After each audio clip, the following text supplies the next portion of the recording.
गांव की बहू। क्या सावित्री, मैंने सुना है कि मालती की बहू ने अपने सास ससुर को घर से निकाल दिया है।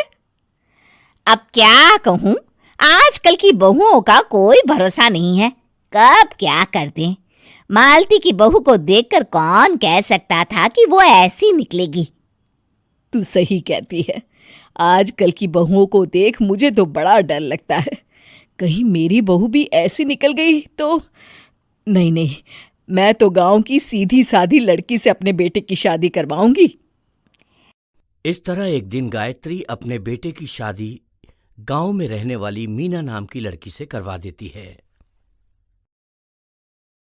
ये लीजिए माँ जी, आपके लिए गर्मा गर्म नाश्ता और चाय। अरे वाह बहू, सच कह रही हूँ, जब से तू इस घर में आई है मुझे तो बड़ा आराम है। तेरे जैसी बहू तो किस्मत वालों को मिलती है। का माँ जी, अब इतनी भी तारीफ मत करिए ना। धीरे धीरे मीना गायत्री की चहेती बन जाती है और मीना भी गायत्री को कभी शिकायत का मौका नहीं देती थी। फिर एक दिन,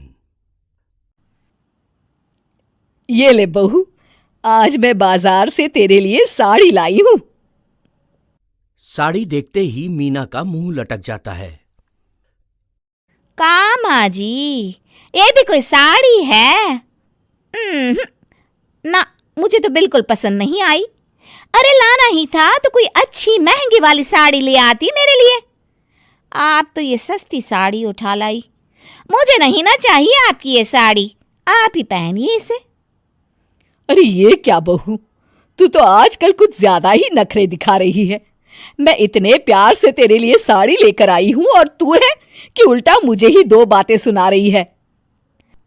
अरे माँ जी, आप अपने लिए तो बड़ी डिजाइनदार और महंगी महंगी साड़ियां खरीदती हैं और मेरे लिए ये सस्ती साड़ी ले आई। आप समझती हैं कि मैं गांव से आई हूं इसलिए मुझे कुछ नहीं पता। हाँ, अरे कुछ नहीं, तुझे शहर की हवा लग गई है बहू। इस तरह दोनों सास बहू में रोज किसी न किसी बात पर लड़ाइयां शुरू हो जाती थीं। एक दिन गायत्री अपनी कुछ सहेलियों को अपने घर चाय पर बुलाती है। अरे बहू, मेरी सहेलियों के लिए बढ़िया चाय नाश्ता तो बना दे।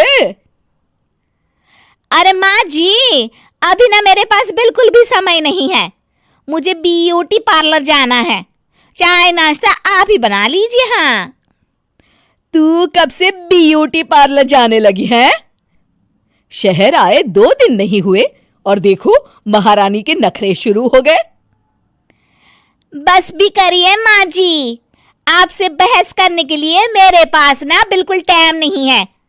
आपका का है, आप समझती हैं कि मैं गांव से आई हूं तो मुझे कुछ नहीं आता और आप जो रोज रोज मुझसे मेहमान नवाजी करवाती रहती हैं नौकरानी की तरह। मीना के कमरे में जाते ही, अरे ये क्या गायत्री, तू तो अपनी बहू की बड़ी तारीफ कर रही थी, लेकिन ये तो तुझे कुछ समझती ही नहीं। भाई मुझे तो लग रहा था कि तेरी बहू गांव की है तो सीधी सादी होगी, लेकिन इसने तो शहरी बहुओं को भी मात कर दिया। हाँ। अपनी सहेलियों के सामने अपनी बेइज्जती होते देख गायत्री आग बबूला हो जाती है।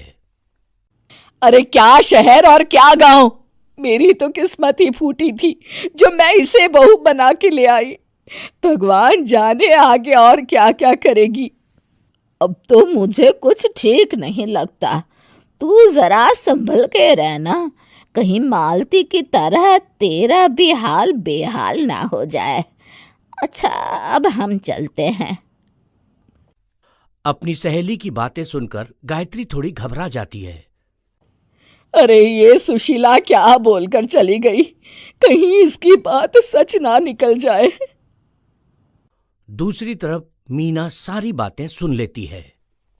अगले दिन से गायत्री अपनी बहू से कोई काम करवाने से पहले 10 बार सोचती थी। ज्यादातर काम वो खुद ही कर लेती थी।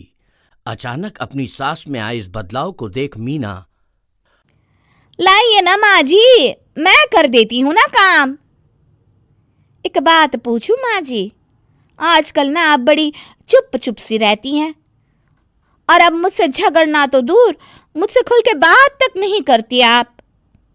कुछ नहीं बहू, ऐसे ही।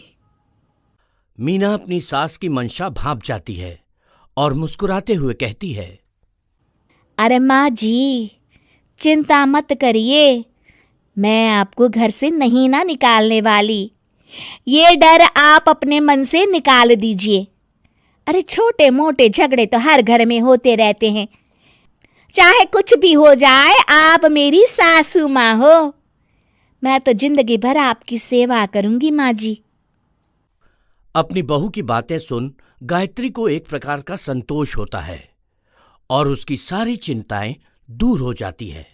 गायत्री अपनी बहू को गले लगा लेती है। मुझे माफ कर दे बहू, मैं तुझे गलत समझ बैठी थी। कोई बात नहीं माँ जी, ये ना घर घर की कहानी है। हाँ।